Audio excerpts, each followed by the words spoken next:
What up, guys? Miller Drama Chronicles, getting right into a TV section, anime, focusing on Sins to Be a Hero, episode 5. God damn it. The corruptness of anime is never ever surprising.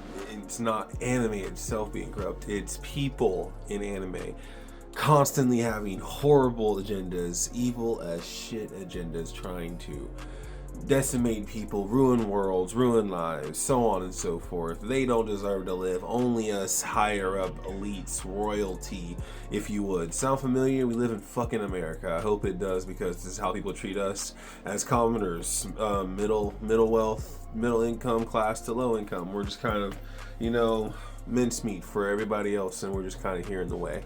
That's how this episode of Sins to Be a Hero made me feel. For all of the great plans Xylo and Venitim and Norgal and Kivia had, it just feels like we're not. It just feels like it's a lie. It feels like it all makes sense that it's sabotage. Venitim has to say it nicely, but there's no reason he needs to say it like that. It's true. It's corrupt. They want a way for demon blights to win. They want a way for a demon blight like Iblis to take out what it desires and what its biggest threat is. A hero corporation that they've created to sentence people to the worst punishment. Yet somehow this sentiment of heroes actually caring and valuing the people that they save and the people that they help is a common theme that I think all of these higher ups and royal priests and what have you don't appreciate. So what's the best situation? Well, they're going to die for their country. They're going to die for their nation. They're going to die a noble death in the battle because we wanted them to. But then you have humans shooting fire arrows because they're holding their ground too well. A moment in time when you're being told, okay, so you guys really do want us to all die. So what's the real plot? What's the real ploy? Who are you afraid of the most?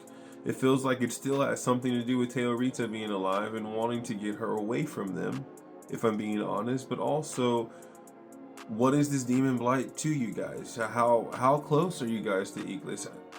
How close are you guys to knowing what these demon blights truly do? How powerful they are? Don't tell me it's some half-ass concocted theme idea that, oh yeah, we get rid of all of the poor people, all of the village people, and the low living life forms, and we'll be able to mold this world as we choose with the demon blights under our control and the goddesses under our control. Some stupid ass idea that some priest or some who even knows had, and made everybody feel like it was possible.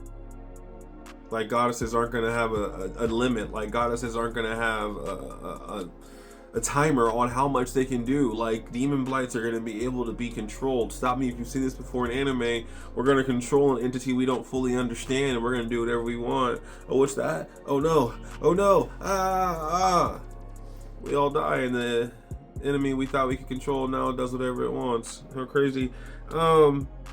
I'm already predicting that they're going to have some random moment with Teorita awakening, protecting all of them because she really does want to show Xylo what she can do. Xylo finally giving in, patting her on her head and really giving her praise that she wants, and watching her elevate to a new level. That, or the people he talked about, Rhino, and I can't think of the other guy, or girl, I don't know who they are, coming and saving them, helping them out and everything. It just feels like sabotage on purpose though, which really sucks, because you look at Xylo and you feel like he's really trying to do it the right way, talking to the men who didn't even want to work with him. And I love Sav a lot already. Dope ass eyes, super canny, a marksman, which is a really cool power. To have the eyes to do it and the marksmanship to do it is really impressive.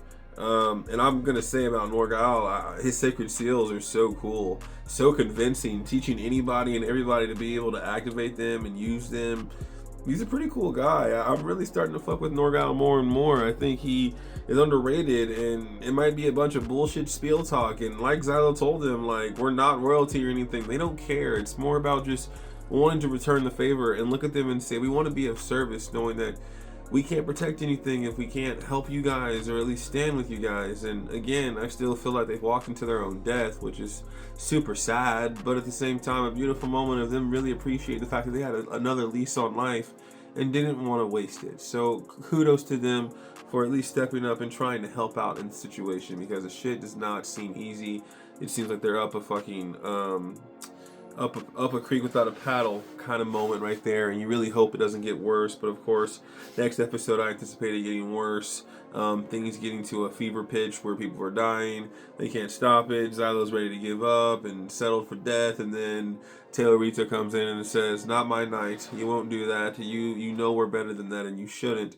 And it was the ninth. It was the ninth priest or whatever the fuck he was with his goddess, the ninth goddess, looking at her and her wanting praise and telling her she's perfect. But in that exact moment, I just felt like it probably is a lot easier than I want to believe to have them do your bidding and just tell them that you were proud of what they did.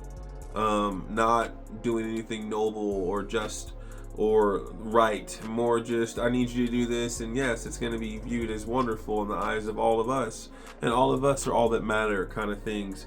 I just think there's some horrible plot they're using goddesses for, but they won't tell them, or they're trying to get information out of goddesses. I just don't know what the biggest point is for working with demon blights. That I feel like, are they going to be able to talk, or do they have a conscious mind?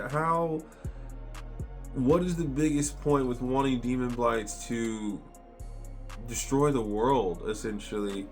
It's not like you've been able to communicate with them or whoever creates them, have you?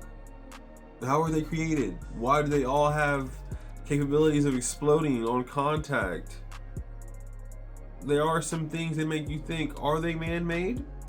And if they're man-made, who's creating them, and where's the supply and where's the demand? Because it just feels like one of those you're gonna have to find out the hard way that yes, it's been in the plans for a very long time. Venatim admitting in that moment to Xylo, and I'm sure he'll probably elaborate next episode about, hey man, I thought I was just playing when I wrote those articles about them being in league with demon blights and working together, but they've been doing that for a long time. And so that would beg the question, how much do you guys know? How much do you guys have hands in this stuff? How much do you control that we don't know about? Calling him a goddess killer in front of that ninth goddess made me sick.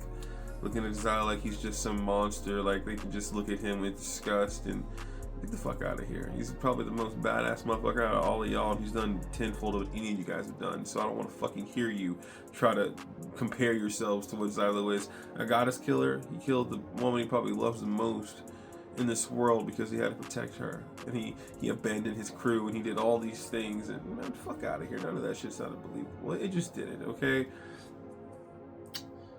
I just really am interested in how Xylo handles this next episode. I'm anticipating us having a really OP moment, hopefully one of those signature episodes where he showcases his badassness and what he can do. But I sincerely feel like it's going to be a Taylor Rita episode to really watch her thrive and shine and show us why Xylo's frustration that we all felt last episode is real.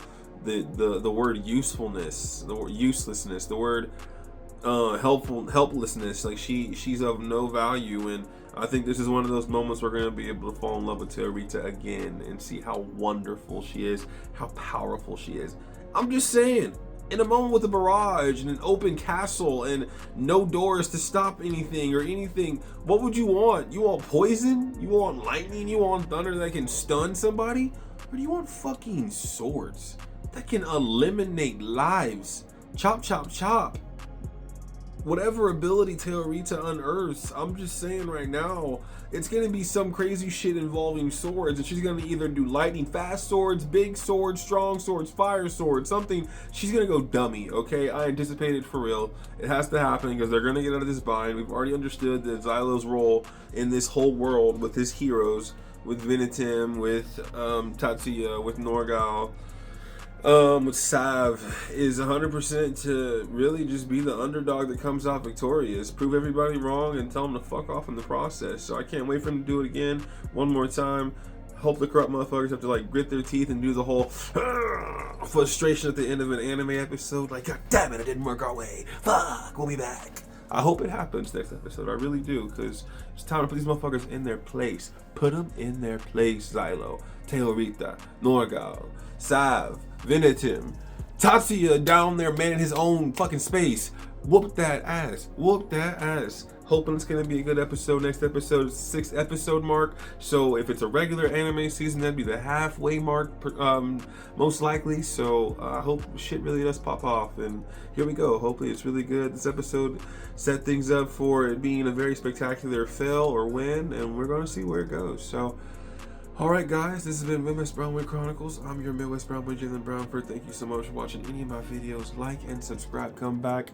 Hear me talk some more. I appreciate you guys for watching any of my videos. I love doing this, talking about movies, TV, music, anime, so on and so forth. You'll hear me talk some more. And until then, I'll see you guys next time.